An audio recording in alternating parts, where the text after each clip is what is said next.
Hi అండి, this is Anu Karthi channel. ఇవాళ నేను మీకు పల్లీల చట్నీ ఎలా చేయాలో చూపిస్తాను. ఇడ్లీలోకి పల్లీల చట్నీ చాలా బాగుంటుందండి. ఆ ప్రిపరేషన్ అయితే ఇప్పుడు ఈవినింగ్ టిఫిన్ల కింద పల్లీల చట్నీ చేసి ఇడ్లీల్లోకి సర్వ్ చేస్తానండి. వేయించిన పల్లీలని మనము ఒక ప్లేట్లో తీసుకోవాలండి. ఇవి చల్లారేంత వరకు ఫ్యాన్ కింద పెట్టి చల్లారిన తర్వాత వీటిని మిక్సీ చేయాలండి. ఈ విధంగా వేగిన పల్లీలని కొంచెం చల్లారబెట్టాలండి. ఈలోపు మనం ఇందులోకి పోపు రెడీ చేసుకుందాము. ముందుగా మూకుడు పెట్టుకొని అందులో ఆయిల్ పోసుకోవాలండి. ఇందులోకి కొంచెం ఆవాలు,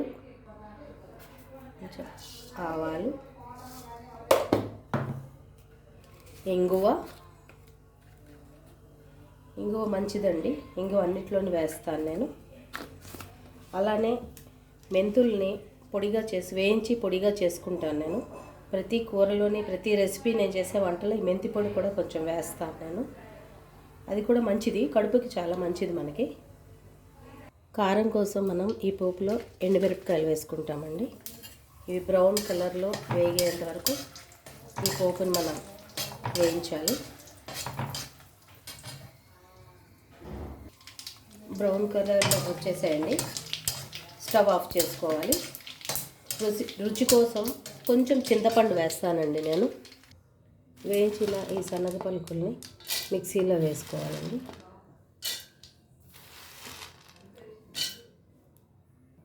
ఆల్రెడీ వేయించి పెట్టుకున్న ఎండుమిరపకాయలను కూడా ఇందులో వేసి మనము మిక్సీ చేసుకుంటామండి. మిక్సీ చేసుకున్నాం. కొంచెం వాటర్ వేయాలండి. కొంచెం వాటర్ వేసుకున్న తర్వాత తగినంత సాల్ట్ కూడా వేసుకోవాలండి. గుమగుమలాడే పల్లీల చట్నీ రెడీ అండి.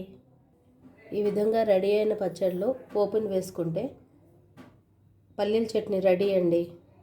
పల్లీల చట్నీతో కాంబినేషన్గా చోవి రొట్టి వేసి చూపిస్తానండి. ముందుగా ముక్కుట్లో ఆయిల్ వేసుకోవాలండి.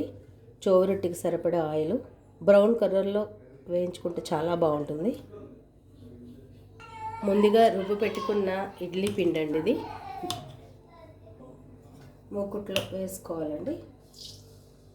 బ్రౌన్ కలర్లో వచ్చేంత వరకు మనం సిమ్లోనే దీన్ని పెట్టుకోవాలి. దీనిని మేము చోవి రొట్టి అంటాము. మూత పెట్టుకొని సిమ్లోనే కాల్చాలండి. మనం వేసుకున్నది ఇప్పుడు బ్రౌన్ కలర్లో వచ్చిందండి. దీన్ని తిరగేస్తాం.